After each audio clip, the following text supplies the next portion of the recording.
¿Qué tan poderosos son los medios de comunicación? ¿Cuál es el nivel de influencia que tienen en las personas? Son dos preguntas que los investigadores en comunicación se han planteado desde que empezaron a hacerse este tipo de estudios y sobre las cuales se han desarrollado una serie de teorías para tratar de responderlas. Hoy hablaremos de una de las más populares. Estoy hablando de la teoría de la bala mágica o la aguja hipodérmica, que no tiene nada que ver con medicina. No conozco persona que haya cursado estudios en comunicación y que no haya escuchado hablar de esta teoría, ya que forma parte de prácticamente todos los programas de estudios relacionados con ciencias de la comunicación.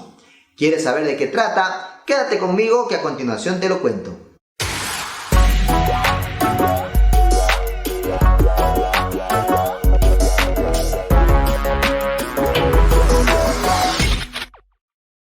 Para entender mejor esta teoría, veamos cómo inició. A comienzos del siglo XX, los primeros investigadores en estudiar la relación entre los medios de comunicación y sus públicos afirmaban que los medios bombardeaban a una audiencia pasiva, homogénea y masificada que no tenía capacidad de respuesta personal ante los mensajes.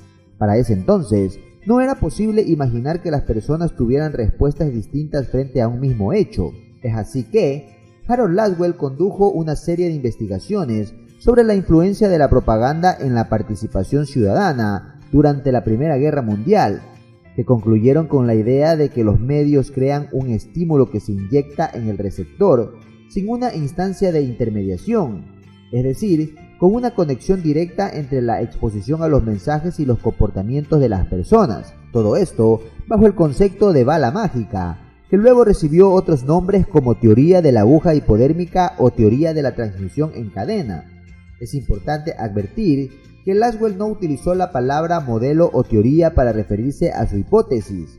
Fueron los investigadores Katz y Lazarsfeld quienes años después formalizaron la noción de teoría hipodérmica. Como parte de su hipótesis, Laswell propuso un esquema comunicativo con los siguientes elementos: ¿quién?, correspondiente a un emisor que era la fuente donde se origina la comunicación. Dice que se refería al contenido, que era la información comprendida en el mensaje. ¿Por qué canal?, que corresponde a los medios utilizados para transmitir el mensaje. ¿A quién?, correspondiente al público, que es el receptor al que va dirigido el mensaje. Y por último, ¿con qué efecto?, es decir, el impacto que tienen los mensajes en las personas. Los postulados de Laswell sobre la aguja hipodérmica se conducían como una visión conductista de la comunicación, que era intencional, unidireccional, asimétrica y descontextualizada. ¿A qué nos referimos con estas características? A continuación te lo explico. Intencional supone que el emisor emite mensajes con el claro objetivo de persuadir a su audiencia. Unidireccional significa que el mensaje va en una única dirección, desde un emisor activo hacia un receptor pasivo. Asimétrica da cuenta de la diferencia entre un emisor que es todopoderoso y una masa que es vulnerable a los efectos del mensaje. Descontextualizada, que significa que los individuos son concebidos como seres aislados de otros. Es importante mencionar que en las décadas de 1920 y 1940, la teoría hipodérmica como corriente dominante fue coherente con la visión de sociedad que existía entre los analistas y académicos de ese tiempo. De esta manera, la sociedad tradicional pasó a ser concebida como sociedad de masas, caracterizada por tres rasgos principales. El primero, las personas se encuentran psicológicamente aisladas de otros. El segundo, los individuos son impersonales en sus interacciones, es decir, no hay particularidades que los diferencien de otros. Y el tercero, las personas son libres de la influencia que pueden tener sobre las cuestiones sociales, es decir, que los estímulos llegaban uniformemente a la atención de los miembros individuales de la masa, los cuales tenían escaso control voluntario y cada persona reaccionaba de manera más o menos uniforme. Es importante entender que, si bien la teoría hipodérmica dominó la investigación y comunicación durante las décadas del siglo XX, en la década de 1930 fue perdiendo vigencia como resultado del surgimiento de la investigación empírica, fundamentalmente de las encuestas. En síntesis, la idea del poder ilimitado de los medios surgió de las especulaciones que hicieron los analistas de aquella época sobre los efectos que producía la propaganda bélica en el público al que se dirigía. Es decir, si una persona era alcanzada por la propaganda política, podía ser controlada y manipulada a actuar de determinada manera.